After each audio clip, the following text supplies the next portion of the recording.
After the news from ITN, which follows in just a few seconds' time, Peggy Lee stars in her own show with special guest star Charles Aznavour. That's at 10:45, and at 11:45, Frankie Howard in A Touch of the Casanovas later tonight.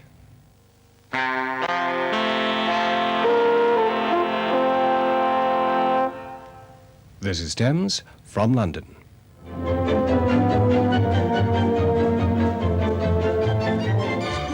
Good evening. The creation of a new state for Palestinians will remain Egypt's chief demand in future peace talks with Israel. President Sadat said tonight that he wouldn't budge from his position or from his demand for a total Israeli withdrawal from occupied Arab lands. He was speaking at a banquet for the West German Chancellor, Herr Schmidt, who's in Cairo for a briefing on President Sadat's summit meeting at Ismailia with the Israeli Prime Minister, Mr. Begin. Those talks ended yesterday with no joint communique being issued because the two men were unable to agree on the Palestinian issue.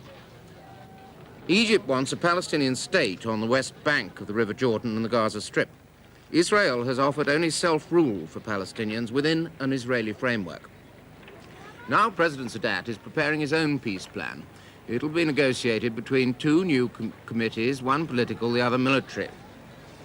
The Israelis say the negotiations are likely to be long, but they're still optimistic that a peace agreement can be worked out, first between Israel and Egypt, and later with other Arab countries. Today, Mr. Begin briefed his cabinet and prepared for a tough debate in Parliament tomorrow, after admitting that the differences between the two sides are basic. The Israeli Foreign Minister, Moshe Dayan, wasn't at the cabinet meeting, and that gave rise to rumours of a split between him and Mr. Begin, although it's thought Mr. Dayan was having talks abroad. After the cabinet meeting, Mr. Begin also briefed the American ambassador to Israel on the results of the Ismailia summit. Well, from what I've heard of the talks, I think they ended constructively, and that the establishment of the two committees will make it possible to move into very serious and detailed negotiations in the near future, and that's very encouraging. In Syria, the state-run radio called the talks in Egypt a total failure. And one news